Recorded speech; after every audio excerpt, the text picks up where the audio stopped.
Wow. So sometimes there's also that language barrier. And sometimes they come out of these doctor's appointments and they're like, radiotherapy ni nini? What should I expect? What's going to happen to my child? Nimeambiwa tu chemo. What is chemo? What's going to happen to my child? Is it okay? Is it safe? And you know we are their first point of contact.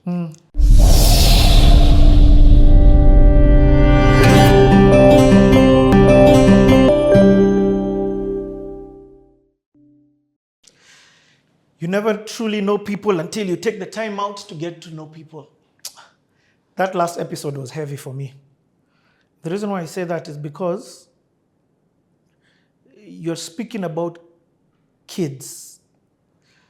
I have a child. I have 2 girls, both under 10, or one 10, the other one 7. And I'm just picturing, even with all the access that I have, just them, if they were ever to be diagnosed, it would finish the living daylights out of me.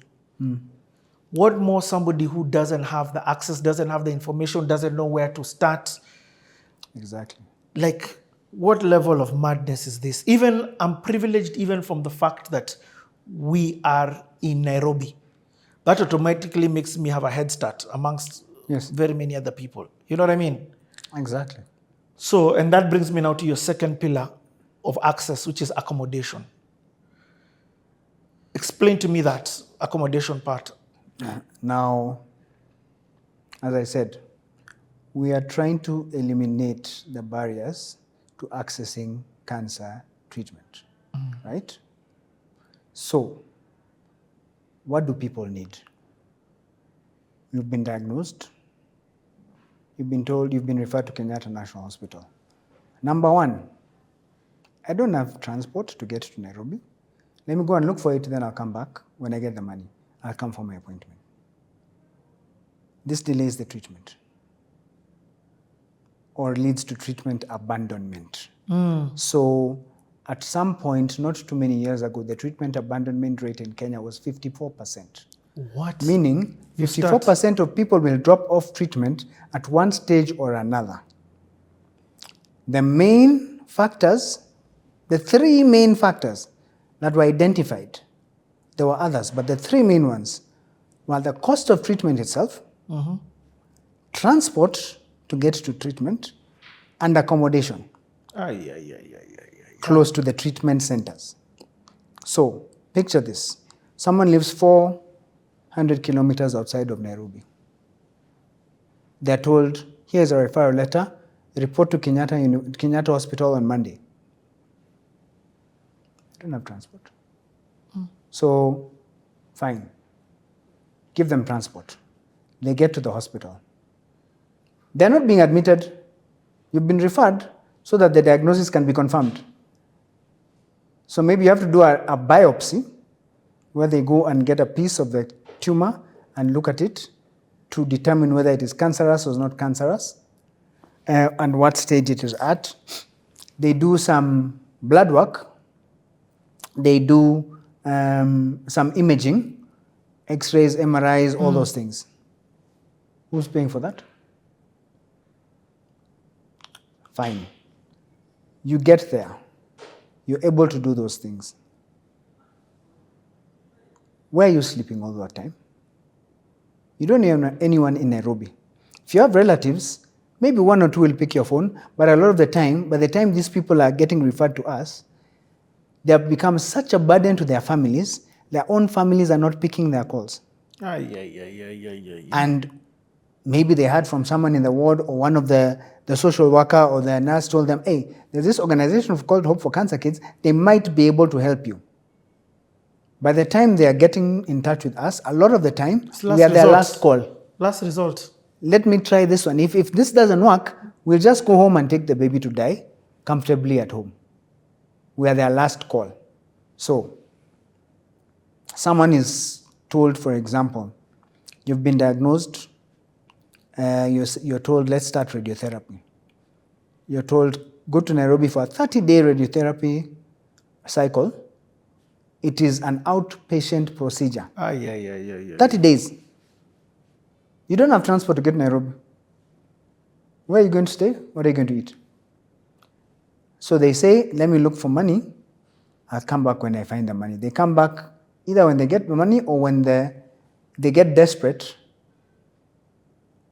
because the symptoms and the signs or the effects of the cancer or its treatment have reached an unbearable point. That they are so desperate, they'll do anything, borrow, steal, beg, go to a Shylock to get that money to get the kid to come to hospital. Fine. It's a 30-day radiotherapy cycle. Every day you're supposed to report to the hospital at a certain time to do to receive your radiotherapy. A lot of people, you've seen the stories, you've heard the stories of families sleeping in the corridors at Kenyatta National Hospital just so they don't miss their appointment. So what we are trying to do is create a safe space, an environment where these people can come, feel at home. It's a home away from home. But also, so they don't have to worry about the financial toxicity of cancer. You just concentrate on getting the child the treatment that they need. Transport? Okay, we've got you. You need to do an MRI, we might reach out to some of our partners and maybe get someone who can sponsor that MRI. You'll be in Nairobi for 30 days, we are providing accommodation. You come, you stay in our home, we give you food, we give you transport to and from the hospital every day. Uninterrupted treatment. It's called the One Hope House. It's actually a home away from home. So where is this? It sounds like you actually have a physical premises where Yes. these are. Okay. Yes, we do. Where is this? It is in Langata, in Gay Phase 1. How many people can that then accommodate? About 15 children and plus their caregivers. Okay. Yes. So you've turned, how many rooms does it have by the time you're accommodating 15 people? It's a 4-bedroom. It's a 4-bedroom. So it's not that one person is alone in a room. No. You've had to make do with what you've got. Yes. Okay. Right now, we are not at full capacity, but we have double-deckers in all the rooms. All the rooms have almost 2 double-deckers. I get and it. we'll give one family a double-decker. A bunk. So at full capacity, it means there's one child and caregiver down, and one child and caregiver up. That's when we are at completely full capacity. I get it. But right now, we are not at full capacity. Yes. Is it because of lack of awareness that this service exists? We piloted the home in 2024. Okay. We found a home. It was along Thika Road. It was a bit too far from the hospital. And also in terms of accessibility, remember these people are using public transport. It was a bit of a challenge. So we ended up starting to look for somewhere else.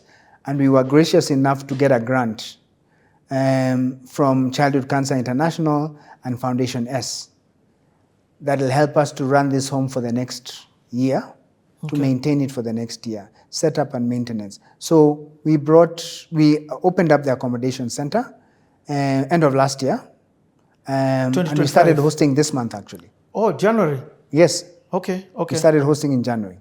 So, as of now, do you give a meal? Yes. So what happens is we get referrals directly from the hospital. The same way we get the referrals for SHA, the social office tells us there's this child who's required to be here for treatment.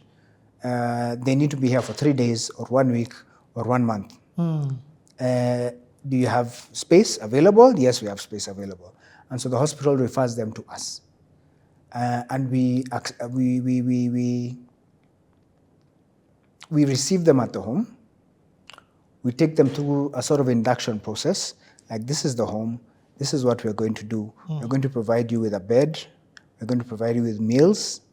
We're going to provide you with transport to and from the hospital. The child is in your care.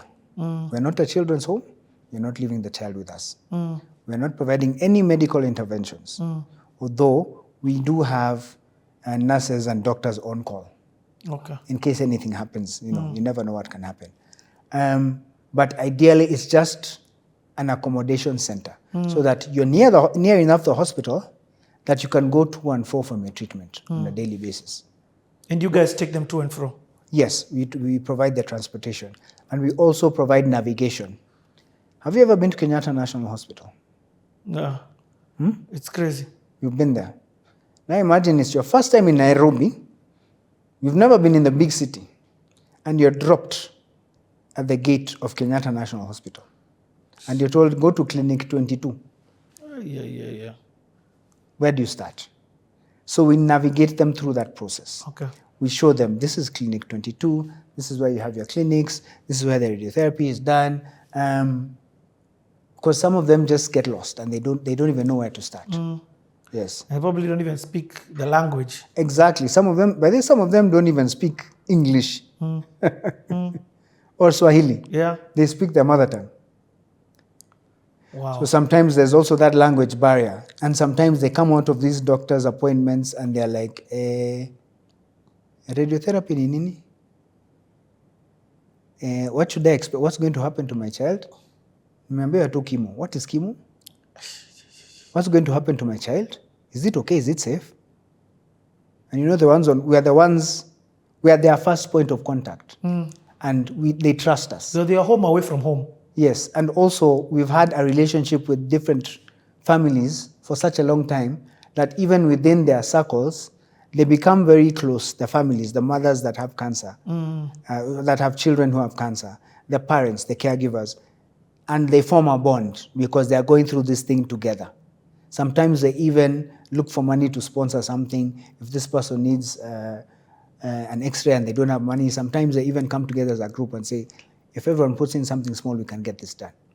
So through those relationships and through our relationship with our beneficiaries, we have built a good reputation. So they actually trust us for information, knowing that we are doing something for their benefit. We are doing something to try and help them navigate through this disease. You know, Sido, when I think about this story, I'm even like, do they even have the basics toothbrush? A lot of the time, no. And they come just with their car, not even a suitcase, their clothes on their back. So we actually, a lot of the time, we distribute care packages that have basics. Basic necessities, toothbrush, soap, toilet paper, toothpaste, sometimes sanitary pads, because the mothers don't have, sometimes diapers for the kids. So sometimes these people have nothing but the clothes on their back. And we've reached a point with our beneficiaries where we are almost part of their family. Sometimes they get calls. Oh, mtoto wenyu amekufa. Your child has gone. Thank you so much for everything. We really appreciate what you did, but your child has gone. The mother of the child is telling us. Our program staff, your child has gone. Okay, I've heard you mention that's heavy. I've heard how do you pay for these things? I've heard you mention sponsoring. Wow, it's been a journey. We have to do a lot of fundraising.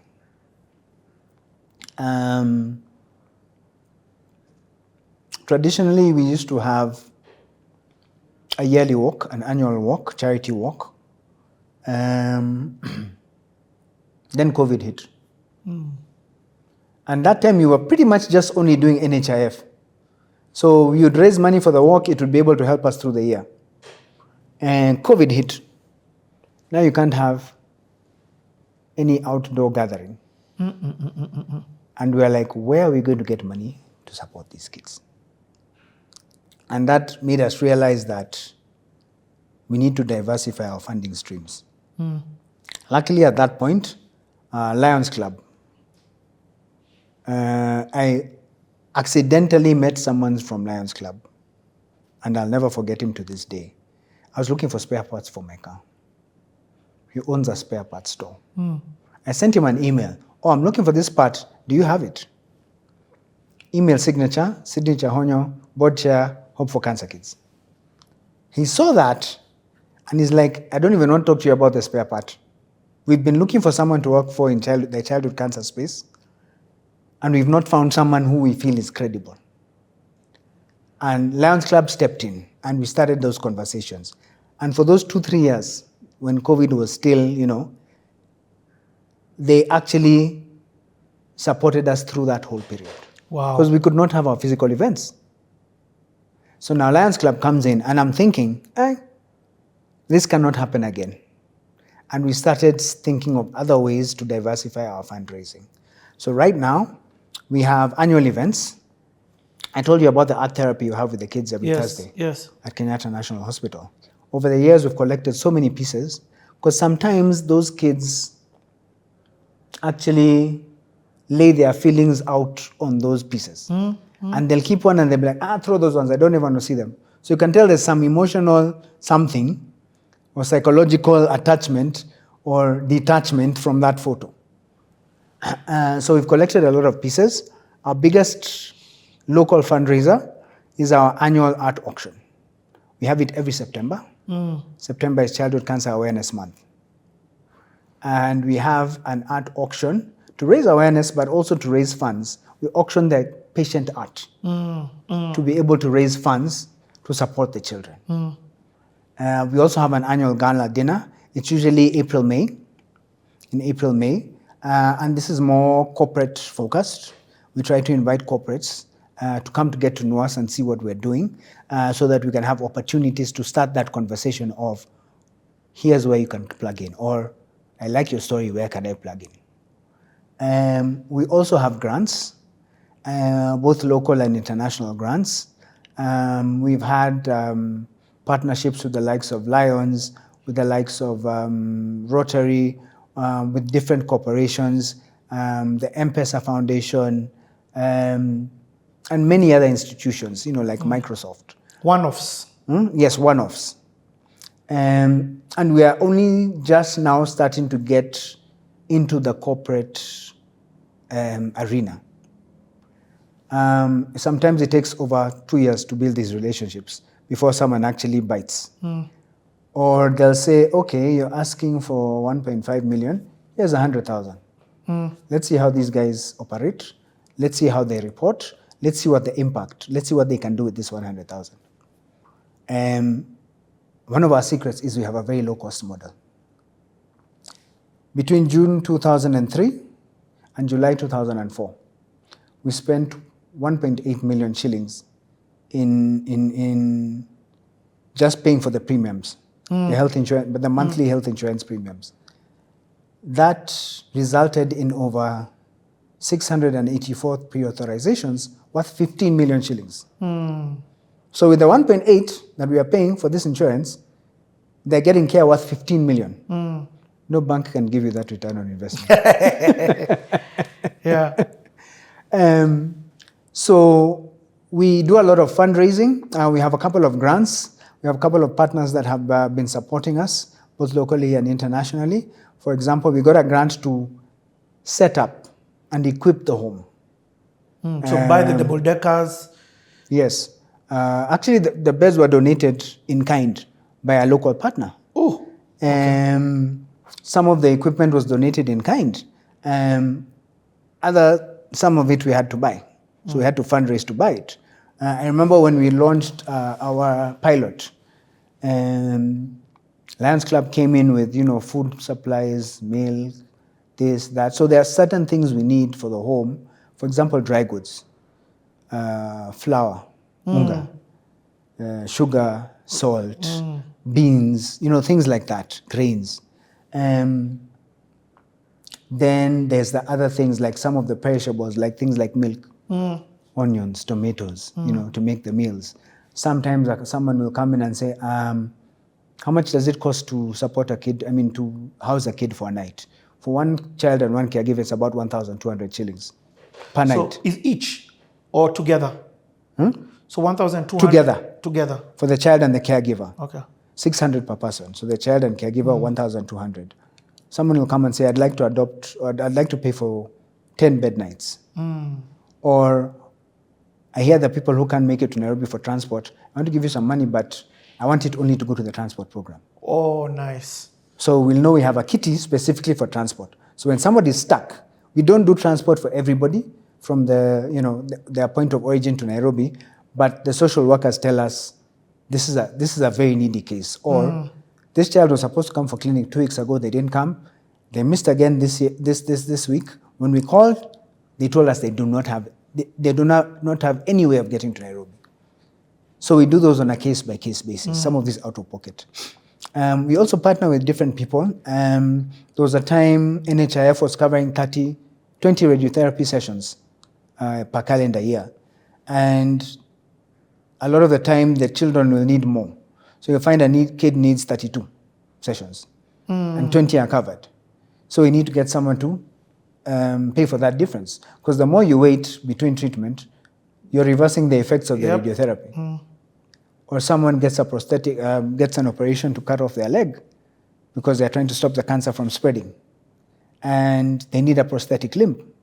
It's not something we do, but we can partner with people who are willing to pay for those things on a case-by-case basis.